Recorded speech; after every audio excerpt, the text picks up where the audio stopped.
Hello everyone, आप सभी का स्वागत है हमारे यूट्यूब चैनल में। तो जैसा कि हमने पिछले एपिसोड में देखा था, जो ली होता है उसे वो लॉर्ड ऑफ रिंग्स एक और इंटरमीडिएट मैजिक सिखाता है जो कि वाटर एलिमेंट होता है, जिसके कारण वो युआन को हील करता है। लेकिन यहाँ पर वो जो लॉर्ड ऑफ रिंग्स होता है एक कंडीशन रखता है कि उसे वो डियर गॉड्स की कुछ बूंदे ब्लड खिलानी होंगी। अब जो कि वो डियर गॉड काफी ज्यादा पावरफुल होता है, इसीलिए जो ली होता है वो अभी उसकी ब्लड की बूंदों को नहीं ला सकता। इसीलिए लॉर्ड ऑफ रिंग्स उसे वेट करने को कहता है जब तक कि वो ग्रैंड मैजिस्ट्रेट के लेवल पे ना पहुंच जाए। अब आगे एपिसोड शुरू होता है, हम देखते हैं कि वो सारे जो डिमन क्लैन के डिमंस होते हैं वहाँ से दुम दबा के तो भाग जाते हैं और वहाँ पे ट्यूटर आ जाते हैं। अब यहाँ ट्यूटर को ये शक हो रहा होता है कि आखिर वो डिमन पेट्रोलर यहाँ आ कैसे सकते हैं, क्योंकि यहाँ इस रिल में उन्हें सिर्फ वो पेट्रोल टोकन ही अलाउ कर सकता है आने के लिए, जिसका मतलब है किसी ने उस टोकन का यूज किया है और जानबूझ करके इस रिल में उन डिमन क्लैन वालों को बुलाया है।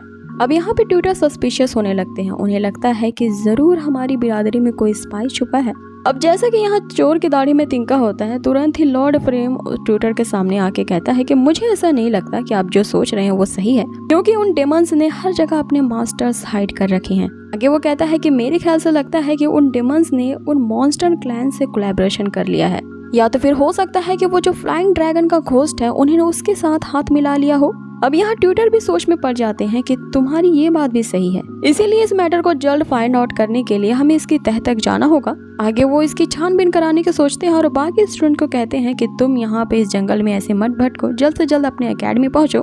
जिसपे ल्यूली कहती है कि हमें थोड़ा रेस्ट करना है यहाँ पे, इसके बाद हम एकेडमी आ जाएंगे। अब ट्यूटर के साथ बाकी सारे स्टूडेंट तो चले जाते हैं, लेकिन ये चार वहीं रुक जाते हैं, क्योंकि अभी उन्हें पता करना होता है कि वो डियर गॉड आखिर चला कहाँ गया, क्योंकि अभी अभी उसने तो उन डेमंस को यहाँ से भगाया था अपनी स्पिरिचुअल 5 लाइट का यूज करते हुए। अब ये चारों बहुत क्यूरियस हो जाते हैं और ली यहाँ अपनी ब्लू फ्लेम जो कि उसका डियर होता है उससे पूछता है कि आखिर वो डियर गॉड कहाँ चला गया, क्योंकि मुझे उसका ट्वीट चाहिए। यहाँ पे ली उसे झूठ बोलता है कि उसे उस डियर के बाल चाहिए थे, क्योंकि यहाँ वो असली बात तो बता नहीं सकता कि एक्चुअल में उसे उस डियर गॉड की ब्लड की बूंदे चाहिए। जिसपे ब्लू फ्लेम ली से कहता है कि मुझे नहीं पता, बस उन्होंने इतना बताया कि उन्हें ली से अकेले में मिलना है। अब यहाँ ली चलने के लिए तैयार हो जाता है और उसके सारे दोस्त भी तैयार होते हैं, लेकिन वो ब्लू फ्लेम कहता है कि सिर्फ तुम्हें बुलाया गया है, इन लोगों को यहीं रुकना होगा।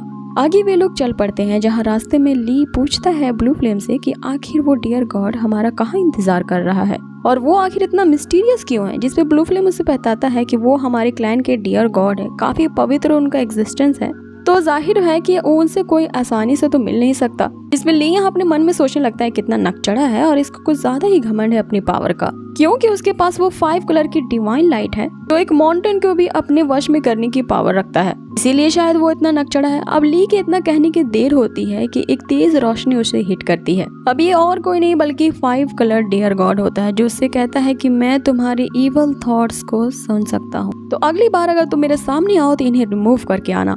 यहाँ ली डायरेक्ट उससे यही पूछता है कि आखिर तुम मुझसे चाहते क्या हो, अगर मेरी बस में होगा तो मैं उसे जरूर करूंगा। लेकिन जैसे उसका ध्यान उस 5 कलर फ्लावर पे पड़ती है, यहाँ पर ली सोचने लगता है कि ये तो वही ट्रेजर है जिसे मैं काफी देर से ढूंढ रहा हूँ। अब पंचरंग फ्लावर के साथ वहाँ पंचरंग के गॉड स्टोन्स भी होते हैं, क्योंकि उस क्रिस्टल माइन के क्रिस्टल से भी ज्यादा प्रीशियस थे।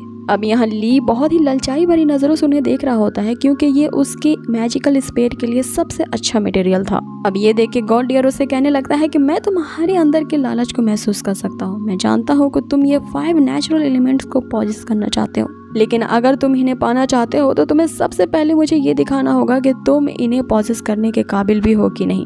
अब ली वहाँ पे कल्टीवेट करते ही अपने सारे 5 एलिमेंट को जाहिर करता है, जिनमें सबसे पहला गोल्ड होता है, दूसरा होता है वुड एलिमेंट, तीसरा होता है वाटर एलिमेंट, चौथा होता है फायर एलिमेंट और लास्टली होता है अर्थ एलिमेंट। अब यहाँ पे गॉड डियर उसे कहता है कि जब तुम्हारी ये 5 एलिमेंट की सीरीज कंप्लीट है, मेरे पास ये पंचरंग फ्लावर के साथ साथ ये पंचरंग गॉड स्टोन भी है, ये दोनों चीजें तुम्हारी हो सकती है। जिसपे ली उसे कहता है कि तो देरी किसके बात की, जल्दी से जल्द मुझे दे दो। लेकिन कोई चीज भी फ्री में तो नहीं आता, सब चीज की कीमत होती है, तो बताओ इसके लिए मुझे क्या करना होगा। इस पे गॉड डियर उसे कहता है कि तुमने सही कहा कि सब चीजों की कीमत होती है, मैं तुमसे बस इतना चाहता हूँ कि तुम ह्यूमन रेस के नंबर 1 मैजिशियन बनो, और एक सर्टेन लेवल पार करने के बाद तुम्हें मेरे डियर क्लैन का गार्डियन मेज बनना होगा, जो कि हमारे इस डियर क्लैन को गार्ड करेगा।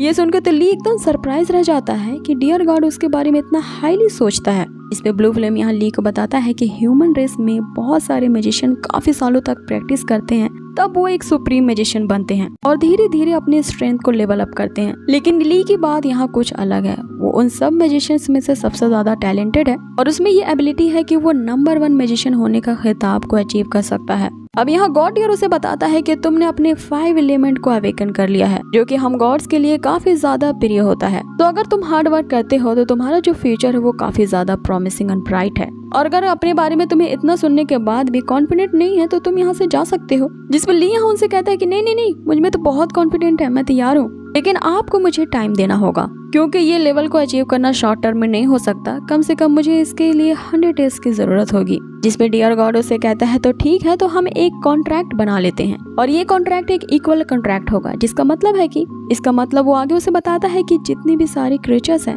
वो 5 सीरीज के एलिमेंट को एक बॉडी के अंदर इंटीग्रेट कर सकते हैं मेरी तरह, जो कि काफी नहीं है। और मैं यहाँ तुमसे कई ज्यादा स्ट्रॉन्गर हूँ, इसलिए मैं तुम्हारे सामने अभी सरेंडर नहीं कर सकता, ना ही तुम्हारे बस में हो सकता हूँ। तो उस वक्त तक मैं इंतजार करूंगा जब तक कि तुम मेरे स्ट्रेंथ के लेवल को कैच अप नहीं कर लेते। और इस टाइम ड्यूरेशन के अंदर हम दोनों को एक दूसरे को इक्वल ट्रीट करना होगा। ना तुम अपनी शक्तियों से मुझे सप्रेस कर सकते हो और ना मैं तुम्हें। इस तरह हमारे बीच ये इक्वालिटी कॉन्ट्रैक्ट होगा और इस कॉन्ट्रैक्ट के नाते हम एक दूसरे की मदद कर सकते हैं। क्योंकि मेरा डियर क्लैन भी एक डेंजर में है तो तुम मेरी मदद करना, और तुम्हारे ह्यूमन रेस भी इन डेंजर में है तो मैं तुम्हारी मदद करूंगा। जिस पर ली तैयार हो जाता है और वे दोनों अपनी पावर्स को मर्ज करते हैं और एक दूसरे से टाई अप कर लेते हैं। अब जाहिर है वो एक मैजिकल वर्ल्ड है तो इसी तरह का कॉन्ट्रैक्ट वहाँ पर टाई अप होता होगा, ना कि इस वर्ल्ड की तरह जहाँ पे कॉन्ट्रैक्ट साइन किए जाते हैं। आगे जैसे ही ली अपना स्पिरिचुअल व्हील इंटीग्रेट करता है, इन दोनों के बीच कॉन्ट्रैक्ट बन जाता है। जैसे यहाँ पे ली अपनी आंखें खुलता है तो वो डियर गॉड उसके सामने नहीं होता, बल्कि हम उसके डिवाइन ऑरा को देखते हैं। आगे वो डियर गॉड उसे बताता है कि जब तुम्हें मेरी जरूरत होगी मैं तुम्हें शो अप जरूर करूंगा, लेकिन मेरी रियल बॉडी को तुम तभी समन कर सकते हो जब तुम एक हायर लेवल पे ब्रेक थ्रू नहीं कर पाते। अब मैं तुम्हारा इंतजार करूंगा और सिर्फ उसी वक्त तुमसे आमने सामने मिलूंगा जब तुम अपने ग्रैंड मैजिस्टर के लेवल पे पहुंच जाओगे। अब यहाँ पे ली ब्लू फ्लेम से पूछ रहा होता है कि आखिर वो डियर गॉड कहाँ चले गए, क्योंकि उन्होंने अपने डिवाइन विल को तो ली के अंदर समाहित कर लिया था। तो ऑफ कोर्स अब उनकी स्पिरिचुअल बॉडी नजर नहीं आने वाली है, इसीलिए वो हमारे इस एंसेस्टर लैंड के ही ट्राइब में कहीं ना कहीं होंगे। अब आगे यहाँ ली वहाँ से जाने का डिसाइड करता है, लेकिन उस गुफा के अंदर जो पंचरंग फ्लावर होता है और जो 5 कलर के गॉड स्टोन्स होते हैं वो सारे के सारे वो लॉर्ड ऑफ रिंग्स के अंदर रख लेता है। अब यहाँ सीन शिफ्ट होता है और उन्हें हम देखते हैं कि वो वापस से अपने किंगलो एकेडमी पहुंच चुके होते हैं, जहाँ सबसे पहले लियोली उनसे अलविदा कहती है अपने गर्ल्स हॉस्टल की तरफ जाते हुए। अब आगे युआन भी यहाँ पे बोलता है कि मैं भी चलता हूँ और उसे हम मार्शल एकेडमी की तरफ जाते देखते हैं। अब फैटी बिल्ली को कहता है कि बॉस अब मैं भी अपने मैजिक कोर्ट चलता हूँ। अब इससे हमें पता चलता है कि वो लोग अलग अलग मैजिक ब्रांच के होते हैं। और फाइनली यहाँ ली भी ब्लू फ्लेम से कह रहा होता है कि अब हमें भी अपने घर चलना चाहिए। अब यहाँ पे उनकी घर वापसी के साथ ही हमारा ये एपिसोड फिनिश होता है। और पर्सनली कहूँ तो मुझे आज का एपिसोड बहुत पसंद आया। आप लोगों को ये कैसा लगा मुझे कमेंट बॉक्स में जरूर बताएं।